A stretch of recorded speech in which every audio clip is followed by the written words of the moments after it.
previously, and the relevance of that document? The relevance is, Judge, he didn't even accept it. He didn't look at it. He didn't accept it. If counsel doesn't want to accept my communication and advise me about it, you know, what is his purpose and intent exactly if he's going to refuse to accept written communication from me?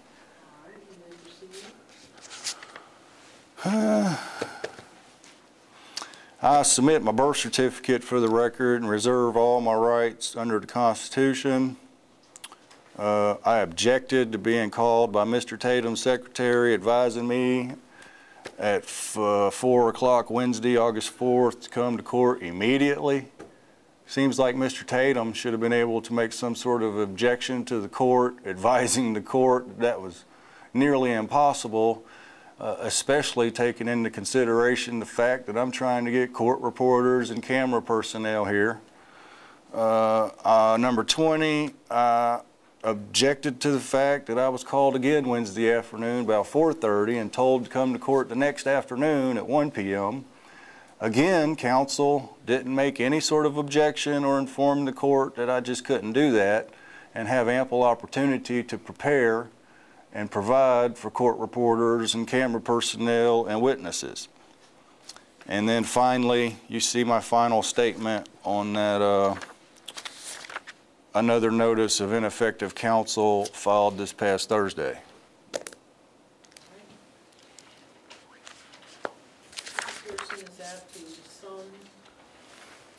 Judge, that's all I can come up with now until I'm provided with transcripts regarding the April 1st and April 5th proceedings that counsel has not requested and that I was denied. All right. I'll allow counsel, Mr. Tatum, to respond. Let me ask you a few questions, Mr. Tatum, regarding your past practice. How long have you been a member of the Florida Bar? Since April of '98. And what law school did you attend? University of Florida. And do you remember your class standing? Top half. The questions the court are asking, if they're off the submitted form, Judge Terrell's already hearing a motion to withdraw hearing on that matter. Objection. You don't have it. You need to make a record of it here, Mr. Tatum. And you've practiced law since 98. How long have you been court-appointed counsel? I believe my first court-appointed case was in March of '99. Have you always worked for RCC1? No, I have not. What is your practice? Well, I worked with Northwest Florida Legal Services for maybe 4 years, September '05 to February of this year. Then before that, from March of '99 until September of '05, was with the Public Defender's Office within the circuit, several offices. Before that was with a bankruptcy firm. And before admission to the bar, I was an intern at the legal clinic, David Hoffman's legal clinic at Gainesville. And so for the last, let's say, 5 years, how much have you practiced constitutional? 5 years? Well, I would say from September '05 until February 9th of this year. Didn't have any criminal cases. That's public defender matters, court-appointed counsel. And after that, handful. Have you ever had a bar complaint? Probably. Objection. Probably, but I don't Objection. think I'm a counter. Probably, Judge. Probably. He doesn't know. He's allowed to answer, not you. Well, I was just objecting.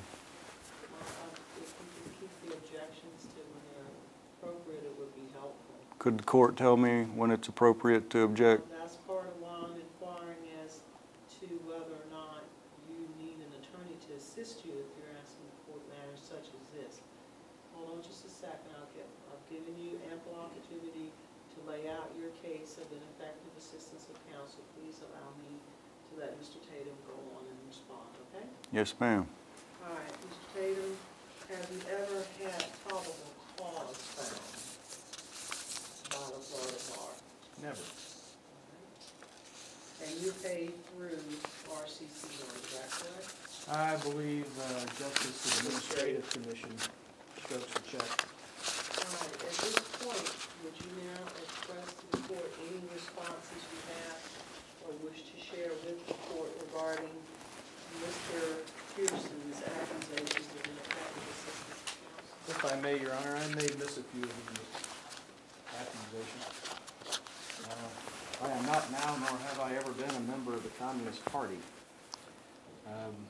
Regarding the April 1st motion to withdraw, counsel's discretion was exercised in taking that off this court's docket. The matter was argued in front of Judge Terrell in Division K at a later date. The prosecutorial misconduct that the defendant alleges, I haven't witnessed any.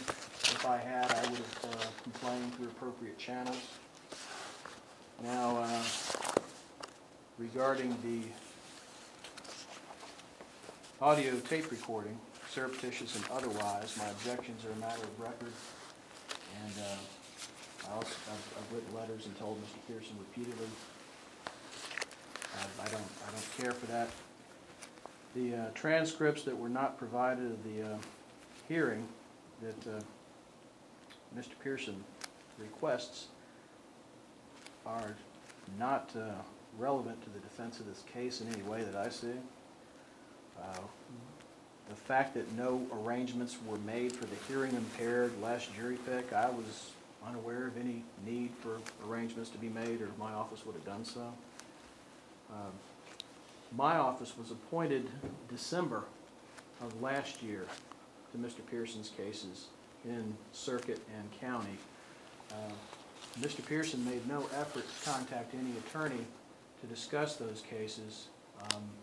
I met with him outside the courtroom after a plea day. It may have been March 2nd, I believe. That was the first contact. And at that point, I told him, I need full names, addresses, telephone numbers. You got witnesses. You tell me what they're going to have to say. It's not my practice to blindly list names and send the state attorney's office down a rabbit trail.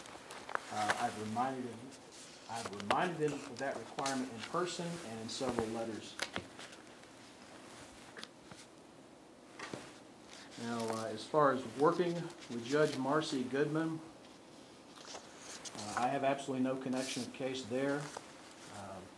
I do regularly appear in front of her husband, Judge Ross Goodman. In fact, that's where I was this morning. That was the court appearance I had to make that's delayed the jury selection. I have appeared in front of Judge Marcy Goodman in the past, but never involving anything with Mr. Pearson's case. As far as refusal to take a piece of paper, I've told Mr. Pearson that he only gets 6 jurors for a county case. And, you know, the Williams v. Florida, and that's settled case law in where the Supreme Court gave Florida the discretion to set out the procedures in determining how many jurors they were going to allow a defendant. Now, getting to his filed notice. The C4 motion to dismiss, counsel's discretion, and I've addressed that, and I believe the state addressed that at the bench Monday, last Monday as well. The motion to disqualify, that's a matter of record. I addressed at the bench last week. I could not certify a good faith motion could be filed on that issue. Categorically denied. I've failed to represent as a right to a public hearing. My office has been present in court when he has failed to show. As far as objections to be made towards depriving Mr. Pearson of his audio and video recording, counsel is well aware of the court smart system, and pretty much anything we need to do is available here and here. Pointing to microphone. It's my practice not to make bad faith objections. I seem to remember that counsel for the state and the defense were directed by the court to approach the bench to begin the sidebar. I had no basis to object.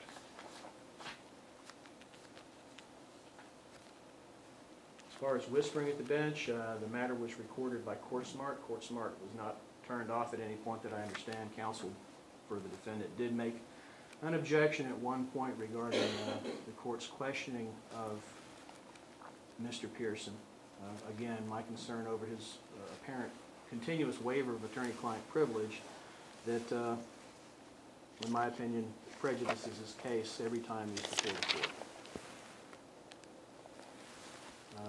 As to excessive force upon his mother, I'm unaware of anything that happened that day, as well as depriving him of his ability to use a court-reporter cameraman last week. The court did instruct him that he had to go through court admin to get permission. Now, as far as failure to file a C4 motion, Mr. Pearson quite obviously does not understand what's required in filing those. Pardon, could you? Discussions with. I didn't hear that, Judge. In discussions with the state. Could you repeat? Mr. Pearson obviously doesn't understand what is really required in successfully arguing a C4 motion. In negotiations and trial preparation with the state attorney, of which there have been many that I've been working with. I've worked with Ms. Arness, I've worked with Mr. Monahan, I've worked with Mr. Alderman, I've worked with Ms. Stefani, and I believe at some point in the past Tina Lytle as well. But where we are in this, it's always been my understanding the state would clearly traverse and submit evidence that would make the 3190C4 rather pointless. Plea negotiations and the possibility of dismissing count 2 has been mooted by his desire for a jury trial. Other motions that he wishes to file, Your Honor, we haven't gotten to the point where we're getting the jury in here. I did have some, if I was to remain on the case, to submit to the court. There have been repeated claims of ineffective assistance of counsel, and Mr. Pearson has repeatedly, and in my opinion clearly and unequivocally stated his desire to discharge counsel.